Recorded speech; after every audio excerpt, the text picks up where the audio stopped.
ഞാൻ നബിയുടെ റൂഹ് വന്ന് പിടിക്കാമെന്ന് പറഞ്ഞുകൊണ്ട് ആ മലക്ക് അസ്റായീൽ അലൈഹിസ്സലാത്തു വസ്സലാം പോകുമ്പോൾ നാളുകൾ കഴിയുകയാണ്, വർഷങ്ങൾ കഴിയുകയാണ്.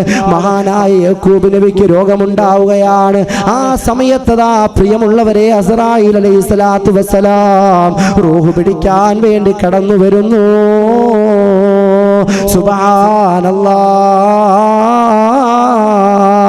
അങ്ങനെ റൂഹ് പിടിക്കാൻ വേണ്ടി കടന്നു വരുമ്പോൾ യാക്കൂബ് നബി അലൈഹിസ്സലാത്തു വസ്സലാം പറയുകയാണ്, എന്റെ റൂഹ് പിടിക്കാൻ അനുവാദമില്ല. എന്റെ റൂഹ് പിടിക്കാനുള്ളതിന്റെ റൂഹ് പിടിക്കുന്നതിന് മുമ്പ് 3 അതിഥികൾ എന്റെ മുന്നിലേക്ക് വരുമെന്ന് പറഞ്ഞല്ലോ. എന്തേ ആ 3 അതിഥികളെന്ന് ചോദിക്കുമ്പോൾ മഹാനായ യാക്കൂബ് നബി അലൈഹിസ്സലാത്തു വസ്സലാമിനോട് അതാ പറയുന്നു, മലക്ക് അസ്റായീൽ അലൈഹിസ്സലാത്തു വസ്സലാം എണ്ണി പറയുകയാ, ഒന്നാമത്തെ അടയാളം എന്തെന്നറിയുമോ? എന്റെ വാപ്പാ, നമ്മുടെ മുടിയുണ്ടല്ലോ, നമ്മുടെ താടി രോമങ്ങളുണ്ടല്ലോ, അത് നരയ്ക്കുന്നതാണ് ഒന്നാമത്തെ അടയാളമെന്ന് അസ്റായീൽ അലൈഹിസ്സലാത്തു വസ്സലാം അതാ യാക്കൂബ് നബിയോട് പറയുമ്പോൾ, എന്റെ ശബ്ദം കേൾക്കുന്ന വാപ്പമാരെ, എന്റെ ശബ്ദം കേൾക്കുന്ന ഉമ്മമാരെ, നമ്മളിപ്പോഴും മരിക്കുമെന്നുള്ള ചിന്തയില്ലല്ലോ, ബോധമില്ലല്ലോ, നമ്മുടെ മനസ്സിന്റെ ഉള്ളിലേക്ക് മരണസ്മരണയില്ലല്ലോ. ഒന്നാമത്തെ അടയാളം പലരിലും വന്നില്ലേ? താടിരോമം നരച്ചില്ലേ? നമ്മുടെ മുടിരോമങ്ങൾ നരച്ചില്ലേ? ഇത് മരണത്തിന്റെ ഒന്നാമത്തെ അടയാളമാണ്. എൻ്റെ പ്രിയമുള്ളവരെ, മഹാനായ ഉമർ ബിനുൽ ഖത്താബ് റളിയല്ലാഹു തആല അൻഹുവിന് ഒരു അടിമയുണ്ടായിരുന്നു. ആ അടിമയുടെ ജോലി എന്തെന്നറിയുമോ? എല്ലാ ദിവസവും വന്നിട്ട് മരണത്തെക്കുറിച്ച് ഓർമ്മപ്പെടുത്തലാണ്. സുബ്ഹാനല്ലാഹ്. ഒരു ദിവസം അടിമയെ ജോലിയിൽ നിന്ന് മോചിപ്പിക്കുകയാണ്. മോചനം കിട്ടിയ അടിമ സങ്കടത്തോടുകൂടി വന്നിട്ട് ചോദിക്കുകയാണ്, എന്തിനാണ് എന്നെ ജോലിയിൽ നിന്ന് പിരിച്ചുവിട്ടത്? എന്തിനാണ് എന്നെ ജോലിയിൽ നിന്ന് മാറ്റിയത്? അടിമയതാ പറയുന്നു, അടിമയോടതാ ഉമർ തങ്ങൾ പറയുകയാണ്, നിന്നെ ജോലിയിൽ നിന്ന് പിരിച്ചുവിടാനുള്ള കാരണം എന്റെ താടിരോമം നരച്ചു മോനെ. ഇന്നലെ വരെ നീ എന്നെ വന്ന് മരണത്തെക്കുറിച്ച് ഓർമ്മപ്പെടുത്തുമായിരുന്നു, പക്ഷേ ഇന്നു മുതലുണ്ടല്ലോ എന്റെ താടിരോമം നരച്ചിട്ട് വിളിച്ചു പറയുന്നു, ഉമറേ, നിനക്ക് മരണമടുത്തു ഉമറേ. മരണത്തിന്റെ ഒന്നാമത്തെ അടയാളം ബാപ്പാ നിന്റെ താടിരോമത്തിലുണ്ടോ നോക്ക്. ഇത് നിന്റെ മരണത്തിന്റെ ഒന്നാമത്തെ അടയാളമാണ്. രണ്ടാമത്തെ അടയാളം ഏതെന്നറിയുമോ? പ്രായം ചെല്ലുമ്പോൾ നമ്മുടെ ശരീരം ചുക്കിച്ചുളുങ്ങാറില്ലേ? പല്ല് പൊടിയാറില്ലേ? എൻ്റെ വാപ്പാ, നമ്മുടെ കൈയൊന്ന് നോക്കിക്കേ, നമ്മുടെ തൊലിയൊന്ന് നോക്കിക്കേ. ഇത് ചുക്കിച്ചുളുങ്ങുന്നത് മരണത്തിന്റെ രണ്ടാമത്തെ അടയാളമാണ്. മൂന്നാമത്തെ അടയാളം ഏതെന്നറിയുമോ? എൻ്റെ പ്രിയമുള്ളവരെ, രോഗമുണ്ടാവലാണ്, നിത്യരോഗിയാവലാണ്, കടപ്പിലാവലാണ്. ഈ 3 കാരണങ്ങളാണ് മഹാനായ യാക്കൂബ് നബി അലൈഹിസ്സലാത്തു വസ്സലാമിന്റെ ജീവിതത്തിലേക്ക് വന്നത്. ഈ 3 കാരണങ്ങൾ വന്നപ്പോൾ പടച്ചവനെ, അസ്റായീൽ അലൈഹിസ്സലാത്തു വസ്സലാം ഒന്ന് റൂഹ് പിടിച്ചു കൊണ്ടുപോയെങ്കിൽ ചിരിക്കണ്ട മോനെ, ചിരിക്കണ്ട ചെറുപ്പക്കാരാ.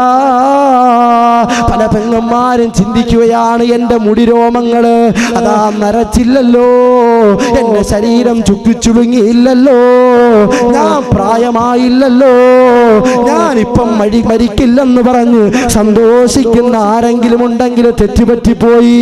കഴിഞ്ഞ 2-3 ദിവസം മുമ്പ് നൂറേ മദീനയുടെ കുടുംബമായ തിരുവനന്തപുരം ജില്ലയിലെ ഒരു ഉമ്മ എന്നെ വിളിക്കുകയാണ്. ഞാൻ ഒരു പരിപാടിക്ക് വേണ്ടി കണ്ണൂരിലേക്ക് പോകുന്ന സമയത്ത് സുബ്ഹാനല്ലാഹ്, തിരുവനന്തപുരം ജില്ലയുടെ ഉമ്മയുടെ കോള് വരികയാണ്. ഞാൻ ആ പ്രിയപ്പെട്ട ഉമ്മയുടെ കോൾ എടുത്തപ്പോൾ സങ്കടത്തോടുകൂടി വിഷമത്തോടുകൂടി എന്നോട് പറഞ്ഞു, ഉസ്താദേ, ഞാൻ ഈ മജ്ലിസ് മുടങ്ങാതെ കാണുന്ന ഉമ്മയാണ്. എൻ്റെ പ്രിയപ്പെട്ട കുടുംബത്തിൽപ്പെട്ട ഒരു പുന്നുമോൻ, 22കാരനായ പുന്നുമോൻ, ഹാഫിളായ പുന്നുമോൻ, ആലിമിന് വേണ്ടി പഠിക്കുന്ന പൊന്നുമോൻ, ദറസോതി പഠിക്കുന്ന പൊന്നുമോൻ, കിതാബ് പഠിക്കുന്ന പൊന്നുമോൻ അതാ ദറസിൽ നിന്ന് കോളേജിൽ നിന്ന് ലീവിന് വേണ്ടി വീട്ടിലേക്ക് വന്നതാ. പടച്ച റബ്ബേ, സുബഹിക്ക് വേണ്ടി പൊന്നുമോൻ ഉണരുകയാ. ഹാഫിളായ 22കാരൻ ഉണരുകയാണ്. സുബഹി നമസ്കരിക്കുകയാണ്. നമസ്കാരമെല്ലാം കഴിഞ്ഞ് ഖുർആനെല്ലാം ഓതിക്കഴിഞ്ഞ് അല്പനേരം റെസ്റ്റ് എടുക്കുകയാണ്, ഉറങ്ങുകയാണ്. തന്റെ പ്രിയപ്പെട്ട മാതാവ് ഒന്ന് പൊന്നുമോനെ വിളിക്കുന്നു. 22കാരൻ ചാടി ഉണരുന്നു. അതാ പ്രിയമുള്ളവരെ, ബാത്റൂമിലേക്ക് കയറാൻ പോകുമ്പോൾ ചെറിയൊരു തലകറക്കം വന്ന് താഴേക്ക് വീണതാ. ഇന്നാ ലില്ലാഹ്. ആ പ്രിയപ്പെട്ട 22കാരനായ പൊന്നുമോന് മരണപ്പെട്ടു പോയി. താടിരോമം നരച്ചിട്ടില്ല, മുടിരോമം നരച്ചിട്ടില്ല, ശരീരം ചുക്കിച്ചുളുങ്ങിയിട്ടില്ല. ഹാഫിളായ പൊന്നുമോന, ആലിമായ പൊന്നുമോന. അതുകൊണ്ട് എന്റെ പ്രിയമുള്ള ചുറ്റുമുള്ള ഗ്രൗണ്ടിൽ ഒരുമിച്ച് കൂടിയ യുവാക്കളെ, ചെറുപ്പക്കാരെ, പെങ്ങന്മാരെ, മരിക്കുമെന്നുള്ള ബോധമുണ്ടായിക്കോ.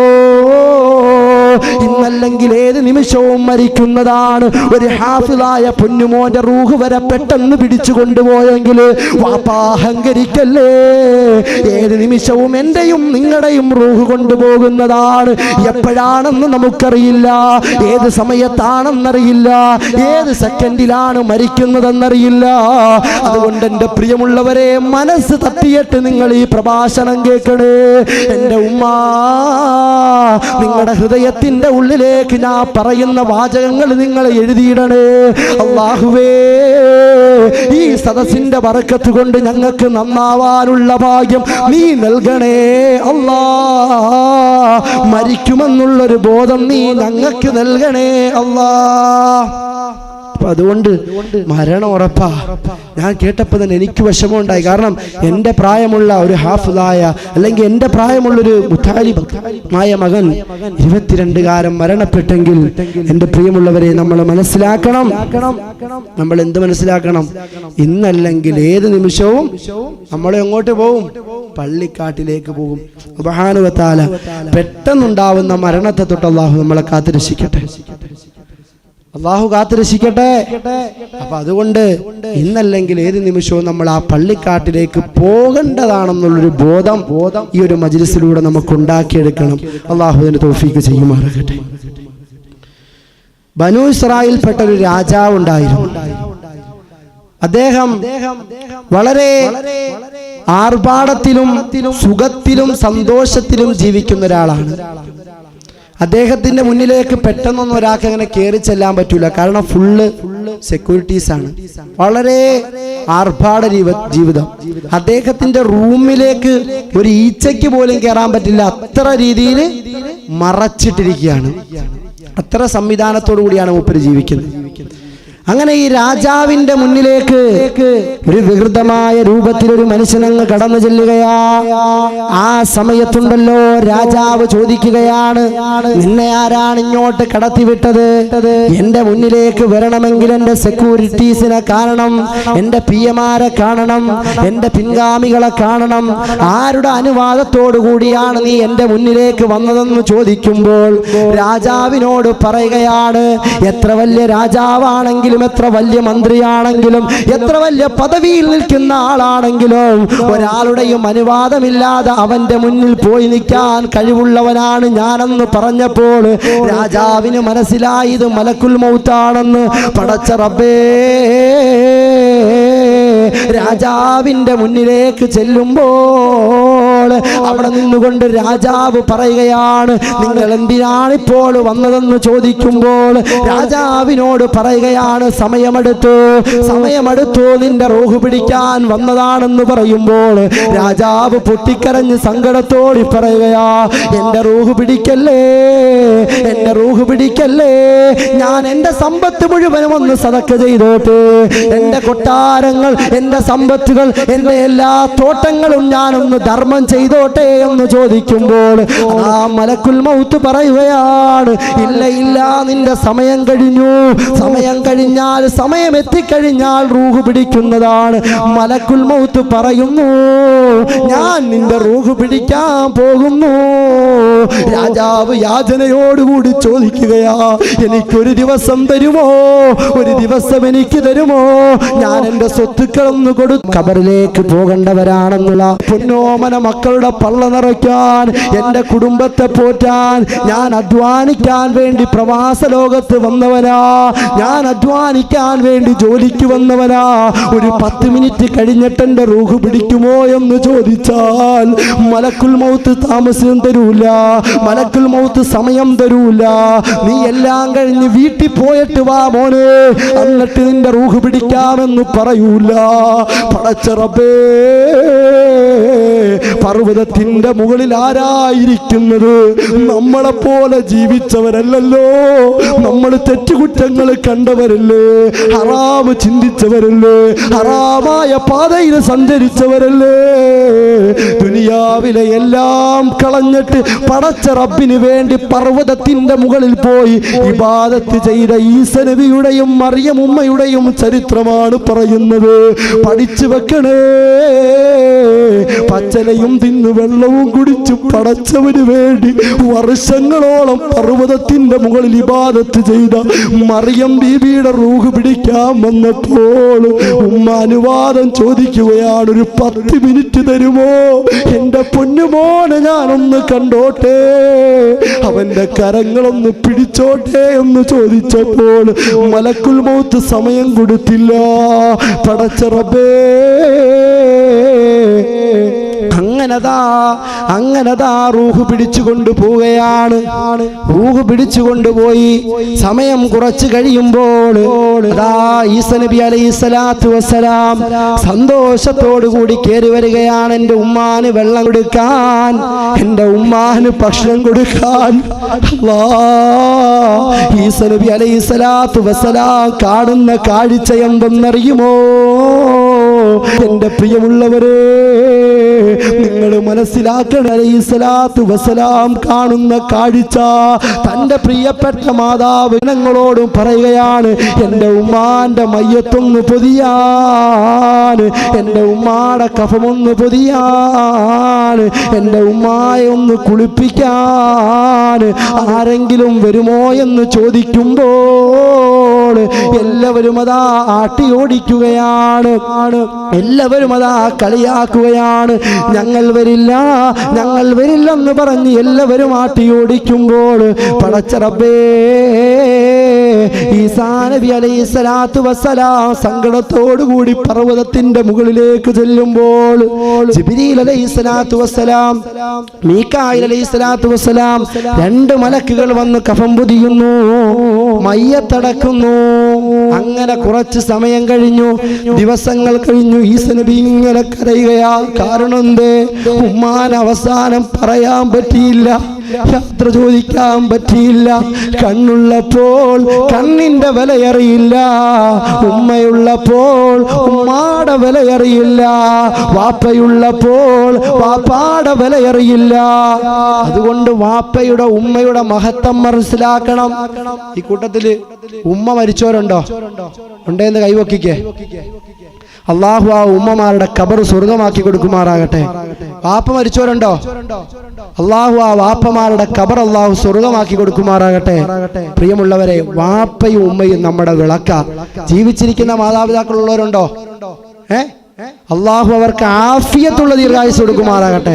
നമ്മുടെ ജീവിതത്തിന്റെ വിളക്ക് നമ്മുടെ വാപ്പയും ഉമ്മയാണ്.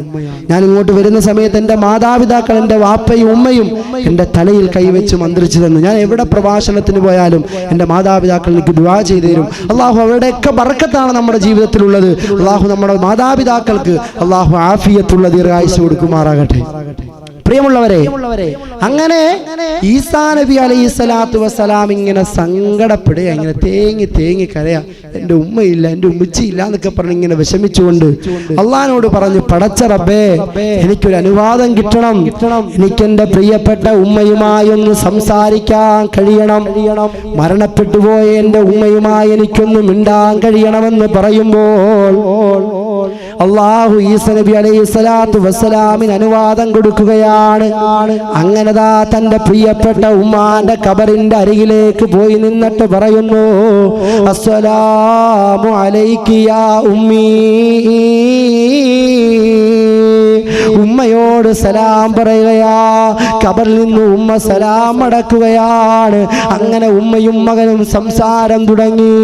ആ സംസാരത്തിന്റെ ഇടയില് ഈസാ നബി അലൈഹിസ്സലാത്തു വസ്സലാം ചോദിച്ചു, ഉമ്മ മരണത്തിന് ശേഷം, ഉമ്മ ഖബറിലെത്തിയതിനു ശേഷം ഉമ്മയ്ക്ക് ഏറ്റവും കൂടുതൽ അനുഭവം ഉണ്ടായ ഒരു കാര്യം എന്നോട് പറയുമോ എന്ന് ചോദിച്ചപ്പോൾ ഉമ്മ പറഞ്ഞത് ഒരേ ഒരു മറുപടിയാണ്,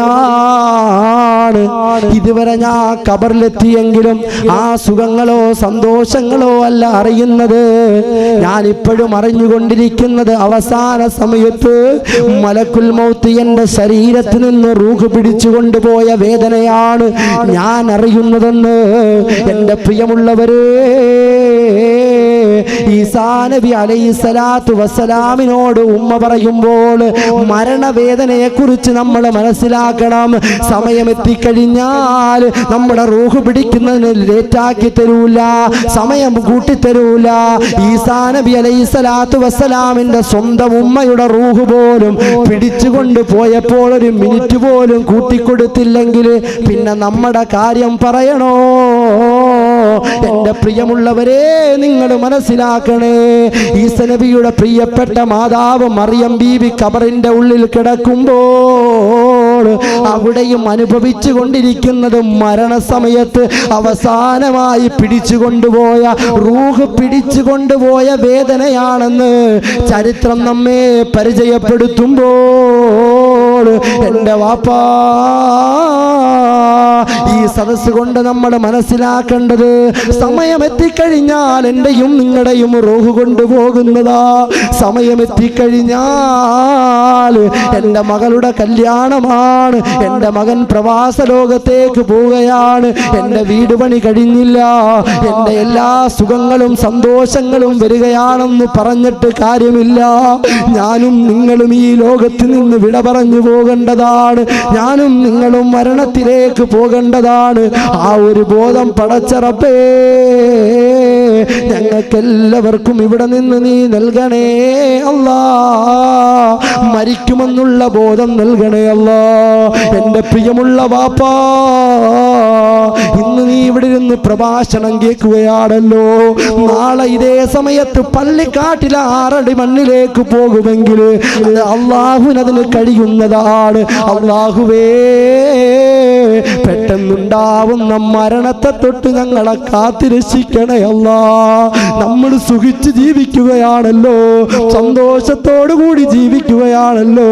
നമുക്കെല്ലാവർക്കും ജീവിക്കാൻ ആഗ്രഹമാ, നമുക്കെല്ലാവർക്കും സന്തോഷിക്കാൻ ആഗ്രഹമാ.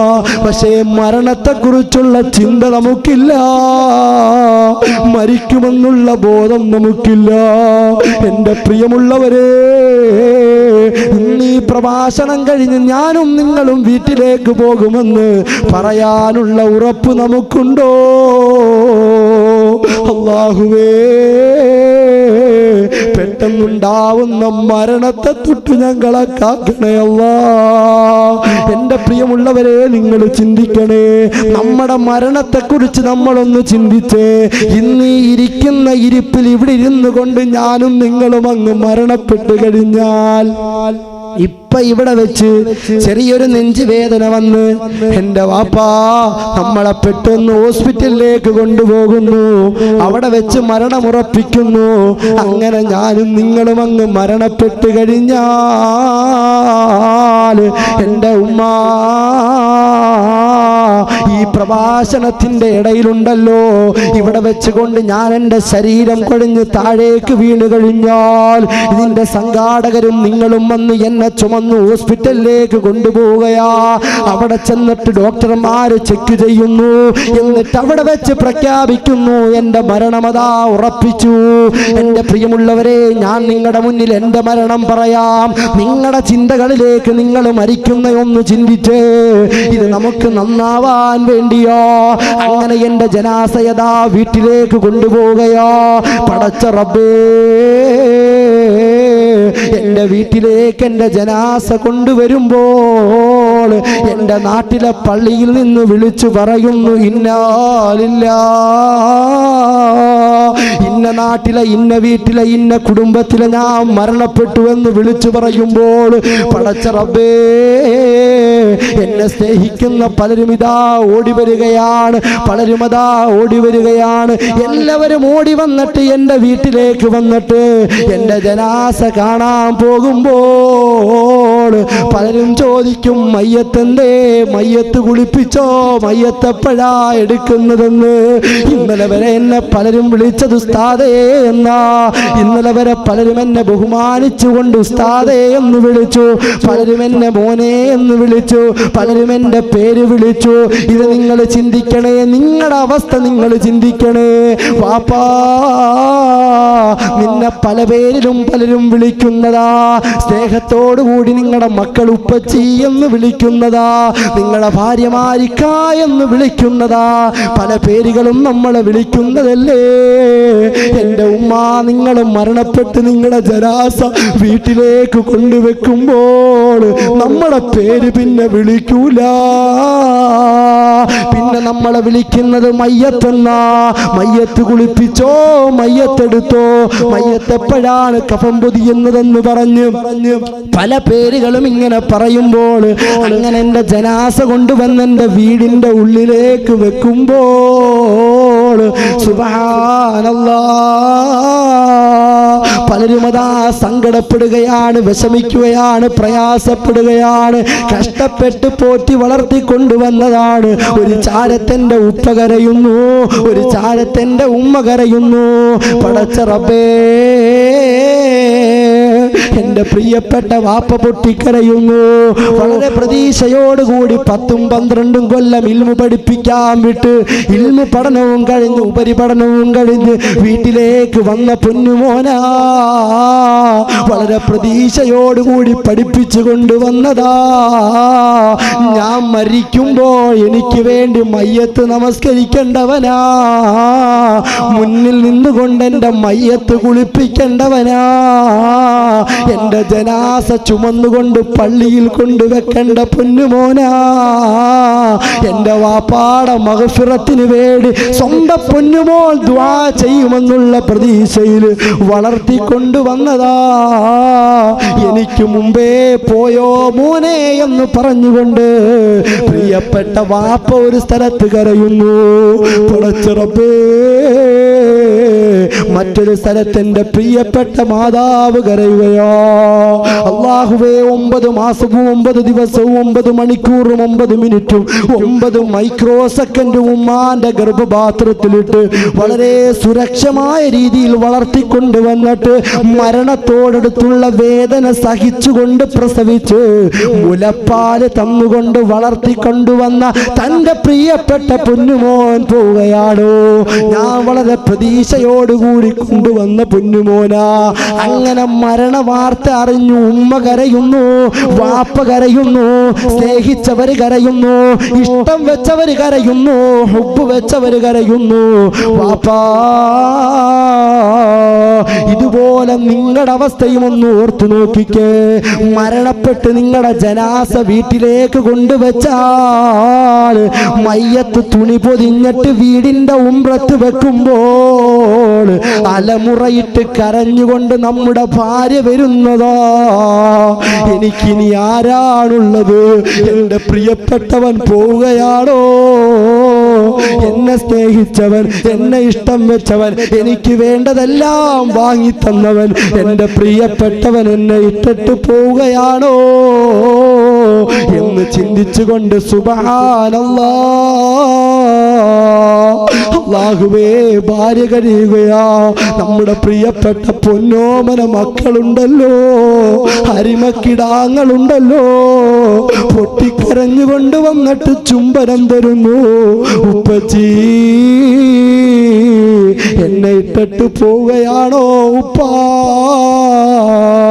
എന്നെ ഇട്ടിട്ട് പോവുകയാണോ ഉമ്മ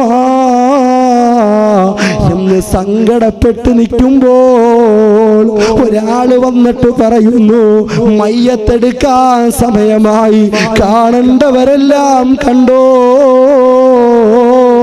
ഇനി ആരെങ്കിലും കാണാനുണ്ടെങ്കിൽ കണ്ടോ.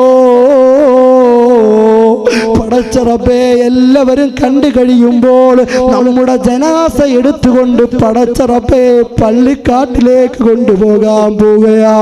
ഇന്നലെ വരെ ധരിച്ച വസ്ത്രമല്ല മോനെ നമ്മൾ ധരിക്കുന്നത്, ഇന്നലെ വരെ ധരിച്ച കുപ്പായമല്ല നമ്മൾ ധരിക്കുന്നത്, ഇന്നലെ വരെ പോയ വാഹനത്തിലല്ല നമ്മൾ പോകുന്നത്, പള്ളിക്കാട്ടിലേക്ക് പോവുകയാ, 6 അടി മണ്ണിലേക്ക് പോവുകയാ. പടച്ച റബ്ബേ, 4 കാലുള്ള മയ്യത്ത് കട്ടിൽ നമ്മുടെ വീടിന്റെ മുന്നിൽ കൊണ്ടുവച്ചു. എല്ലാവരും നോക്കി നിൽക്കുന്നു, ജനാസ പൊക്കിയെടുക്കുന്നു, പള്ളിക്കാട്ടിലേക്ക് കൊണ്ടുപോകാൻ മയ്യത്ത് കട്ടിലിൽ വെക്കുന്നു. ആരൊക്കെയോ ചേർന്ന് കുളിപ്പിച്ച് എങ്ങനെയോ കയറ്റിക്കടത്തുന്നു. വാപ്പാ, നമ്മുടെ ജനാസ പള്ളിക്കാട്ടിലേക്ക് കൊണ്ടുവെക്കുന്ന സമയമുണ്ടല്ലോ, ആ സമയത്ത് പള്ളിയുടെ ഉള്ളിൽ കൊണ്ടുവച്ചിട്ടൊരു ചോദ്യം ചോദിക്കും ഇമാമ്. എന്തെന്നറിയുമോ? ഈ ജനാസയ്ക്ക് എന്തെങ്കിലും ഹക്കടപാടുണ്ടോ? അല്ലാഹുവേ, മരിച്ചു കിടക്കുമ്പോ 1 രൂപയുടെ ബാധ്യതയില്ലാതെ കിടക്കാൻ ഞങ്ങൾക്ക് നീ തൗഫീക്ക് ചെയ്യണേ അല്ലാ. കടക്കാരാക്കി ഞങ്ങളെ മരിപ്പിക്കില്ല റബ്ബേ. അല്ലാഹുവേ, പുഞ്ചിരിച്ചുകൊണ്ട് ആഖിബത്ത് നന്നായി മരിക്കാൻ ഞങ്ങൾക്ക് ഭാഗ്യം നൽകണേ റബ്ബേ. ആരൊക്കെയോ മയ്യത്ത് നമസ്കരിക്കുന്നു, പള്ളിക്കാട്ടിലെ ഒരു 6 അടി മണ്ണിലേക്ക് നമ്മളെ കൊണ്ടിടുന്നു. ആ ഖബറിന്റെ ഉള്ളിലേക്ക് നമ്മുടെ ശരീരം കൊണ്ടിട്ടിട്ട് നമ്മളെ സ്നേഹിച്ചവരും ഇഷ്ടം വെച്ചവരും ഹുബ് വെച്ചവരെല്ലാം തിരിച്ചു പോകുന്നു. സുബ്ഹാനല്ലാഹ്, ആ ഖബറിന്റെ ഉള്ളിൽ പിന്നെ നമ്മൾ ഒറ്റയ്ക്കാ. നമ്മൾ മനസ്സിലാക്കണം, പിന്നെ നമ്മൾ എന്ത് നേടിയെടുത്തു? നമ്മൾ വിചാരിക്കും ഇവിടെ ജീവിക്കുന്നത് കൊണ്ട് നമുക്ക് ആഫിയത്തുണ്ടാകും, അല്ലെങ്കിൽ ദീർഘായുസ്സുണ്ടാകും, ശാശ്വതമായി ജീവിക്കാൻ പറ്റും. ഇതെന്റെ ജീവിതം, ഈ ദുനിയാവിലെ ജീവിതം എൻ്റെ ശാശ്വതമായ ജീവിതമാണെന്ന് ഞാനും നിങ്ങളും ചിന്തിച്ചു പോകും. പക്ഷേ ഇത് ശാശ്വതമല്ല. ഏത് നിമിഷവും ഇവിടെ നിന്ന് നമ്മൾ 6 അടി മണ്ണിലേക്ക് പോകേണ്ടവരാ. ഏത് നിമിഷവും, ഇന്നല്ലെങ്കിൽ ഏത് നിമിഷവും പള്ളിക്കാട്ടിലെ 6 അടി മണ്ണാകുന്ന ഖബറിന്റെ ഉള്ളിലേക്ക് ഞാനും നിങ്ങളും പോകേണ്ടവരാണ്. അല്ലാഹു മരിക്കുന്ന സമയത്ത് ഈമാനോടുകൂടി മരണപ്പെടാൻ, ആഖിബത്ത് നന്നായി മരണപ്പെടാൻ അല്ലാഹു നമുക്കെല്ലാവർക്കും അല്ലാഹു തൗഫീഖ് ചെയ്യുമാറാകട്ടെ. അപ്പൊ അതുകൊണ്ട് എന്റെ പ്രിയമുള്ളവരെ മനസ്സിലാക്കണം, സ്വന്തം മരണം ഇന്നല്ലെങ്കിൽ ഏത് നിമിഷവും വരും. ആ ഒരു മരണ സമയത്ത് കൊണ്ടുപോകാൻ എന്തുണ്ട് നമ്മുടെ കയ്യിൽ? ചിന്തിക്ക്. ഇത്രയും നാളായിട്ട് നമ്മൾ തിന്നും കുടിച്ചും രസിച്ചും സന്തോഷിച്ചും നിൽക്കുക. ഇന്നാണ് മരിപ്പെങ്കിൽ, ഇന്നാണ് മരിക്കുന്നതെങ്കിൽ അൽഹംദുലില്ലാഹ്, ഞാൻ മരിക്കാൻ പരിപൂർണമായും തൃപ്തിയാണെന്ന് പറയാൻ നമുക്ക് കഴിയുമോ? അള്ളാഹുവിന് വേണ്ടി എന്ത് ഇബാദത്ത്, നമ്മുടെ സ്വന്തം ഖബറിലേക്ക് വേണ്ടി നമുക്ക് എന്ത് ഇബാദത്താണ് പ്രിയമുള്ളവരെ ചെയ്യാൻ പറ്റിയത്? വിചാരിക്കും കടന്ന് വാള് പറയുന്ന കേൾക്കുമ്പോൾ നിങ്ങൾ നന്നാവാൻ വേണ്ടി പറയുന്നതാണെന്ന്. ഒരിക്കലുമല്ല. ഇത് പറയുന്നത് കൊണ്ടുള്ള ലക്ഷ്യം എൻ്റെ ജീവിതം, ഞാൻ നന്നാവണം, എൻ്റെ ജീവിതത്തിൽ മാറ്റമുണ്ടാവണം എന്നുള്ള ലക്ഷ്യത്തിൽ പറയുക. നമ്മുടെ സ്വന്തം ഖബറിലേക്ക് നമുക്ക് എന്ത് ചെയ്യാൻ പറ്റി? നമുക്ക് എന്ത് കൊണ്ടുവരാൻ പറ്റി? അൽഹംദുലില്ലാഹ്, കഴിഞ്ഞ 500 ദിവസം കൊണ്ട് നൂറേ മദീനയുടെ മജ്ലിസിലൂടെ അസ്മാഉൽ ഹുസ്നയും സ്വലാത്തും ദിക്റുമായി അൽഹംദുലില്ലാഹ് ആയിരങ്ങളെ എനിക്കിതിലേക്ക് കൊണ്ടുവരാൻ പറ്റി. ഈ ആയിരങ്ങളൊക്കെ വന്നു. ഇപ്പൊ ഈ പരിപാടിക്ക് കണ്ണൂരിൽ നിന്നും, കാസർഗോഡ് കണ്ണൂരിൽ നിന്നും, അതുപോലെ തൃശ്ശൂർ ജില്ലയിൽ നിന്നും, കോട്ടയത്തു നിന്നും, പല ജില്ലയിൽ നിന്നും ഇവിടെ വന്നവരുണ്ട്. പക്ഷേ ഞാനങ്ങ് മരണപ്പെട്ട് പള്ളിക്കാട്ടിലെ 6 അടി മണ്ണാകുന്ന ഖബറിന്റെ ഉള്ളിലേക്ക് പോയാൽ എന്റെ ഖബറിന്റെ ഉള്ളിൽ ഇവരുണ്ടാവൂല, എന്റെ കൂടെ കിടന്ന ഭാര്യ ഉണ്ടാവൂല, എന്റെ മക്കളുണ്ടാവൂല, എന്റെ മാതാപിതാക്കൾ ഉണ്ടാവൂല. എന്റെ അതേ അവസ്ഥയാണ് വാപ്പാ നിങ്ങളുടെയും. രാപ്പകലില്ലാതെ കഷ്ടപ്പെട്ട് ഭാര്യയ്ക്ക് വേണ്ടി, മക്കൾക്ക് വേണ്ടി നിങ്ങൾ അധ്വാനിക്കുമ്പോൾ, പണത്തിന് വേണ്ടി, സമ്പത്തിന് വേണ്ടി ഓടുമ്പോൾ ഒരു നിമിഷമെങ്കിലും നമ്മൾ ചിന്തിച്ചിട്ടുണ്ടോ? ഒരു സെക്കൻഡെങ്കിലും ചിന്തിച്ചിട്ടുണ്ടോ? ഭാര്യയുടെ പള്ള നിറയ്ക്കാൻ, സ്വന്തം മക്കളുടെ പള്ള നിറയ്ക്കാൻ, അവരുടെ ശരീരം കഴിച്ച് നല്ല കൊഴുപ്പിലാവാൻ, കാണാൻ നല്ല ആരോഗ്യമുള്ളവരായി മാറാൻ വേണ്ടി കഷ്ടപ്പെടുമ്പോൾ ഇന്ന് വരെ നമ്മൾ ചിന്തിച്ചിട്ടുണ്ടോ വാപ്പാ നമ്മുടെ അവസ്ഥ എന്താണെന്ന്? നമ്മുടെ ഖബറിന്റെ ഉള്ളിലെ അവസ്ഥ എന്താണെന്ന് നമ്മൾ ചിന്തിച്ചിട്ടുണ്ടോ? അതുകൊണ്ട് എൻ്റെ പ്രിയമുള്ളവരെ, നമ്മൾ മനസ്സിലാക്കണം, ഇന്നല്ലെങ്കിൽ ഏത് നിമിഷവും ഞാനും നിങ്ങളും റൂഹ് പിടിച്ച് ഖബറിലേക്ക് പോകുന്നതാണ്. ആ ഖബറിന്റെ ഉള്ളിലേക്ക് ഉപകാരമുള്ള എന്തെങ്കിലും നമ്മുടെ ജീവിതത്തിലേക്ക് കൊണ്ടുവരണം. 10 ആള് ചൊല്ലിയിട്ട് കാര്യമില്ല, 10 ആള് പറഞ്ഞിട്ട് കാര്യമില്ല, ഞാൻ കാരണം ആയിരങ്ങൾ നന്നായെന്ന് പറഞ്ഞിട്ട് കാര്യമില്ല. ഞാൻ നന്നായില്ലെങ്കിൽ എൻ്റെ ജീവിതം പോയില്ലേ? അതുകൊണ്ട് വഅദ് പറയുന്നത് എന്തിനെന്നറിയുമോ? ഞാൻ നന്നാവാനാ, എൻ്റെ ജീവിതത്തിൽ മാറ്റമുണ്ടാവാനോ? വഅദ് കേൾക്കുന്ന നിങ്ങളെന്ത് കരുതണമെന്നറിയുമോ? വഅദിലൂടെ എൻ്റെ മനസ്സിന് മാറ്റമുണ്ടാവണോ, എനിക്ക് നന്നാവണോ, പടച്ചവനെ കുറിച്ചൊരു പേടി എൻ്റെ ജീവിതത്തിൽ ഉണ്ടാകണമെന്ന് നമ്മൾ ചിന്തിച്ചു കഴിഞ്ഞാൽ നമ്മുടെ ഹൃദയം ശുദ്ധിയാവുന്നതാ, നമ്മുടെ മനസ്സ് നന്നാവുന്നതാ. അല്ലാഹുവേ, ആ കൂട്ടത്തിൽ ഞങ്ങളെ നന്നാക്കണേ അല്ലാ.